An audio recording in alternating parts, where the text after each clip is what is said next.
Line हो गया, उसी प्रकार ये फॉरेस्ट की सीमा लाइन रहती है। उसके किनारे से क्या होता है कि पहले साफ कर दिया जाता है, खरपतवार वगैरह, झाड़ी वगैरह, घास वगैरह उसको काट दिया जाता है और उसके 2-4-8 दिन के बाद फिर उसको जला दिया जाता है। तो ताकि उससे क्या होता है कि वो क्षेत्र पूरा क्या होता है क्लीन हो जाता है, ताकि अगर कहीं खेतों में भी अंगार लगे तो वो उस क्षेत्र तक आएगा और अपने आप बुझ जाएगा, ताकि हमारे जंगलों में वो अंगार जा ना सके, ताकि मतलब वो जंगलों में जो होने वाले जो नुकसान है वो बच जाए, है ना। अब क्या होता है कि अगर मान लो जंगलों में अंगार लग गया तो उसका क्या करते हैं, कैसे बुझाते हैं। अब जैसे मान लो कि अगर यहाँ अंगार लग गया तो उसको क्या करते हैं कि जैसे ये पत्तियां दिख रही है, ये छोटे छोटे कैसे काट लेते हैं, है ना, झाड़ू टाइप का बना लेते हैं और उसको क्या करते हैं कि जहाँ से अंगार लगी है उसको क्या करते हैं पटक पटक मतलब इसको ऐसे मार मार के बुझाते हैं।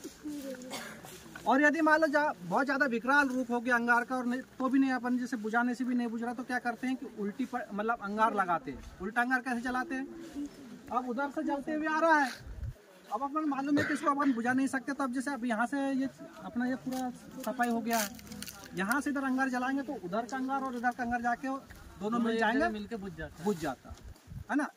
तो अपने क्षेत्र में तो अभी इसी प्रकार अंगार बुझाया जाता है। विदेशों में तो क्या दुनिया भर की टेक्निकल चीजें आ गई है। अभी देखा होगा कैलिफोर्निया में बहुत भयंकर आग लगा है और वहाँ वो लोग एरोप्लेन से भी नहीं बुझा पा रहे, किसी चीज से नहीं, और वो एक क्या बोलते हैं उसका यूज कर रहे हैं, उसका स्प्रे कर रहे हैं, तब जाके बुझ रहा है वो। और वहाँ का जो जंगल है ना इस टाइप का नहीं है, बहुत पहाड़ियाँ नुकीले है और वहाँ कांटेदार वृक्ष है और विषैले जो जंतु है वो भी है, तो वो लोग बुझा नहीं सकते, इसलिए वो ऊपर से मतलब उसका स्प्रे कर रहे हैं अमोनियम फास्फेट का, है ना। अभी अपने यहाँ अपने क्षेत्र में ब्लोअर मशीन करके आई है ना, अभी हम डेमो दिखाएंगे थोड़ी देर में। उससे भी उपयोग करते हैं बुझाने का। वो मशीन इतनी अच्छी है कि वो मैं क्या बोलूँ, नहीं तो 100 लोगों का वो अकेले से काम होता है उससे, है ना।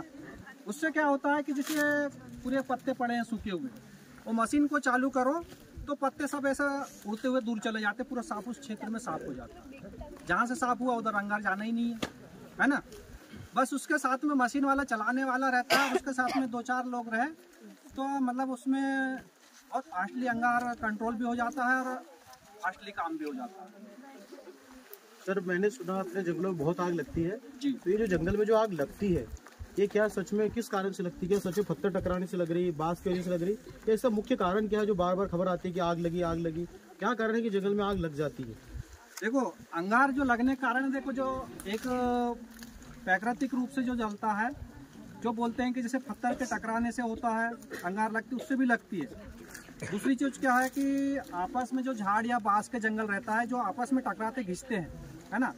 कहीं अगर मान लो आप एक ये तो मतलब प्रैक्टिकली चीजें हैं और वास्तविक चीज है कि कई जो बुजुर्ग लोग क्या करते हैं, अपने जो पूर्वज क्या करते थे कि भाई पहले तो ये माचिस वगैरह ये चीज उनके पास में थी नहीं, तो क्या करते थे कि जो 2 बांस की लकड़ी लिए और आपस में उसको रगड़ते रहते थे, है ना।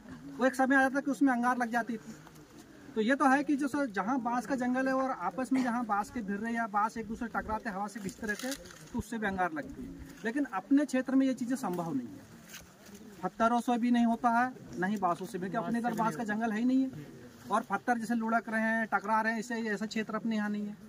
अपने यहाँ क्या होता है कि अपने ही बीच के लोग, मतलब अपने जो कहना चाहिए गाँव के लोग हैं, शिकारी लोग हैं, है ना, जो कहना चाहिए कि वो उनके एक मतलब माइंड ही ऐसा सेट होगा कि जंगलों को नुकसान करना है। 2 पैर का जानवर, 2 पैर का जानवर मतलब वो ये सोच के जलाते हैं कि भाई जला देंगे अभी तो नया घास आएगा जो उनके मवेशी चरेंगे, ये उनका पर्पस रहता है। लेकिन वो ये नहीं समझते कि इसको जलाने से कितना नुकसान होगा, इसमें कितने छोटे बड़े जीव जंतु नष्ट होंगे और जो छोटे पौधे हैं कापिस है जिनकी वो भी जल जाएगा, तो वो अगली बार आ ही नहीं पाएगा। इससे जंगल धीरे धीरे घटता जा रहा है।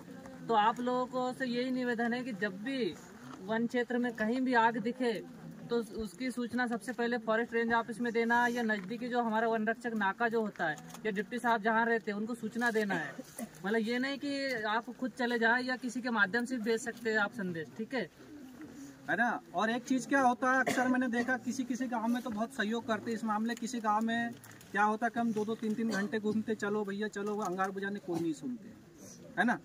भाई ये जंगल तो एक ऐसा चीज है कि एक फॉरेस्ट वाले ही उसका उपयोग नहीं कर रहे हैं, ये तो आपको प्रत्यक्ष अप्रत्यक्ष रूप से सभी लोगों को उसका फायदा मिल रहा है। तो आप लोगों को क्या है कि सूचना देने के साथ साथ में आपकी जिम्मेदारी क्या है कि अपने परिवार के कम से कम एक मेंबर को जाने को बोलना चाहिए कि भाई अंगार लगा है, फॉरेस्ट वाले आए हैं, आपको जाना, भाई घर से जाइए एक तो, है ना भाई। ये क्या है कि जंगल बचेगा तो ये आप हम सबको उपयोग में लाना और अपने भविष्य के लिए बहुत जरूरी है। ये जंगल हम लोगों का नहीं है, समझ गए? ये जंगल किनका है? जो आसपास के गांव है, आम आदमी का जंगल है, ठीक है? इसको ये ना समझे कि वन विभाग की जिम्मेदारी है वो करेंगे, ऐसा नहीं है। ये आपकी भी जिम्मेदारी है ना। जंगल बचाने से और क्या फायदा हो सकता है? बाकी चीजें तो आप लोगों ने बताया कि ऑक्सीजन मिलता है, औषधि पौधे मिलते हैं और भी चीजें। भाई ये तो क्या हो गया कि अप्रत्यक्ष रूप से, प्रत्यक्ष रूप से कैसा मिलता है?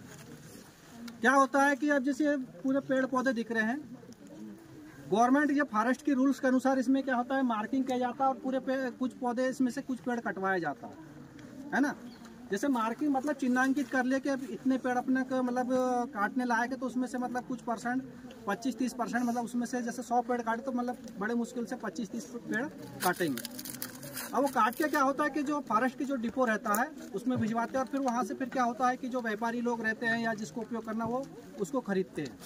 अब खरीदते तो वो पैसे कहाँ जाता है? सरकार के खाते में जाते हो पैसा, और फिर सरकार उन पैसों को क्या करती है? आप हम सबके लिए उपयोग लगाते हो पैसे, है ना। स्कूलों में, हॉस्पिटलों में, सड़कें बनवाने में, जितनी भी जनहित में काम हो सके सरकार उन पैसों को उसमें उपयोग करती है। तो जंगल बचाना चाहिए कि नहीं बचाना चाहिए? है ना। तेंदुपत्ता का भी वही है। सरकार जैसे क्या होता है कि तेंदुपत्ता के लिए साग कर्तन वगैरह करवाती है, उसके बाद फिर तोड़वा के फिर लेती है, फिर व्यापारियों को बेचती है, वो पैसे आते हैं, फिर वो अपने जनहित में सरकार उन्हीं पैसों को उपयोग में लगाती है। तो ये चीज़ें हम और आप सभी का जिम्मेदारी है कि भाई आपको अपने अड़ोस पड़ोस में गांव वालों को भी समझाना, बताना है कि जंगलों को कैसे बचाना और इससे अपने को क्या फ़ायदा होगा, है ना। इतना तो कर ही सकते हैं, इतना भी नहीं कर सकते, कम से कम सूचना तो दे सकते कि कहीं जंगल को किसी प्रकार का अगर उसमें अप्रत्यक्ष या कहना चाहिए कि अवैध काम हो रहे हैं, कटाई हो रहा है, वन्य प्राणियों को शिकार हो रहा है या किसी भी प्रकार के जंगल को नुकसान हो रहा है, तो उस स्थिति में सूचना दे सकते हैं संबंधित उस क्षेत्र में जो भी बीट गार्ड हो, डिप्टी साहब हो, फॉरेस्ट ऑफिस हो, जो उनको सूचना देना, ताकि क्या है कि जंगल क्या होगा कि एक धर्म का काम भी है। धर्म का काम कैसा है कि मान लो अंगार लग गया, इसमें ना जाने कितने जीव जंतु हैं यहाँ पे, सब मर जाए, और आपने सही समय पे अगर सूचना दे दी है तो उतने जीव बच जाएंगे। तो पुण्य किसको मिला? सूचना देने वालों को मिला कि नहीं?